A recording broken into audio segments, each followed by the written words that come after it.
Agora, pessoal, eu queria mudar um pouquinho o foco. Nós vamos avançar, porque, como eu disse, a aula não é específica sobre evolução, é sobre, a ideia do racismo, né? Estamos colocando essa questão, porque, primeiro, como eu disse, nós matamos aí dois coelhos com um tiro só. Nós falamos de um tema que pode cair na prova, né, no vestibular, que é sobre a evolução. E, ao mesmo tempo, a gente se arma, né, de conceitos para condenar o racismo. Então, eu queria agora avançar para uma outra questão, que são as primeiras civilizações, porque, como eu disse, aí eu recorri à biologia para mostrar para vocês. Agora, eu vou recorrer à história. Por que nós não podemos aceitar que existe uma raça superior à outra, coisas do tipo? Uma das primeiras civilizações, aquela que, por exemplo, foi lá que surgiu a matemática, o cálculo, as primeiras cirurgias, que, por exemplo, as primeiras represas, as obras, né, monumentais, e por isso foi desenvolvida toda essa ciência da matemática, de calcular as semanas, os meses, os anos e assim por diante, que foi a civilização egípcia, é um outro exemplo. O Egito está localizado no norte da África. Então, se tem uma civilização, uma das primeiras, que surgiu no continente africano, e não surgiu no continente, por exemplo, europeu, isso que eu quero dizer para vocês. Porque quando se pensa em raças, sempre é assim, tem uma inferior, né, e uma superior. A superior é a branca europeia. E a história mostra que, né, existe alguma coisa aí que não bate. Né? Então, pela história, não podemos aceitar também o racismo, repetindo, uma das primeiras civilizações no norte da África. Tem uma outra civilização também no norte da África que nós estudamos quando nós estudamos Roma, que é a civilização cartaginesa.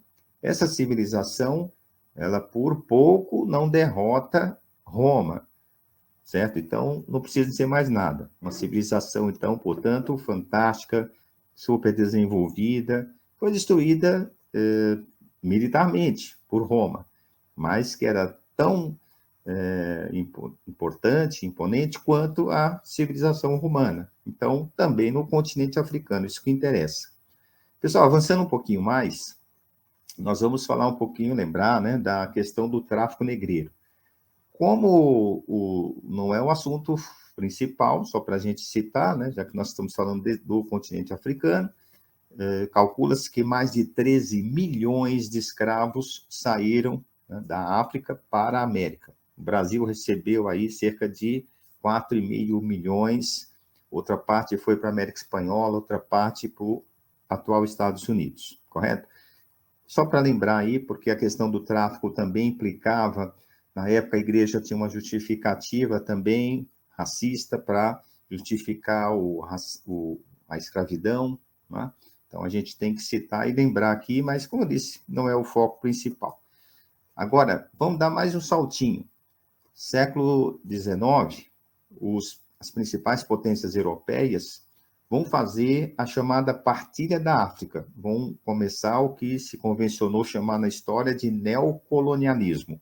Neo é novo, o antigo é aquele que o Brasil fez parte, certo? A colônia de Portugal, as colônias hispânicas, colônias da Espanha, o atual Estados Unidos, Canadá, colônia, parte, né, da Inglaterra, outra parte da França e assim por diante. Então, esse é o antigo sistema colonial. No século XIX, vai ter o neocolonialismo. Você até, quando você já estudou, veja que a palavra colonialismo permanece, mas é o novo, ou seja, é o neo. Então, existem mudanças importantes, tanto de objetivo, só para citar um exemplo. No antigo, eles queriam ouro e prata. Agora, eles querem petróleo e carvão, por exemplo. O antigo corresponde ao chamado capitalismo comercial. O neo é o capitalismo industrial e assim por diante. Como disse, tem uma aula específica sobre esse assunto. Não vamos alongar muito, porque nosso foco é a questão aí do racismo, a questão da África, enfim. Então, vamos voltar.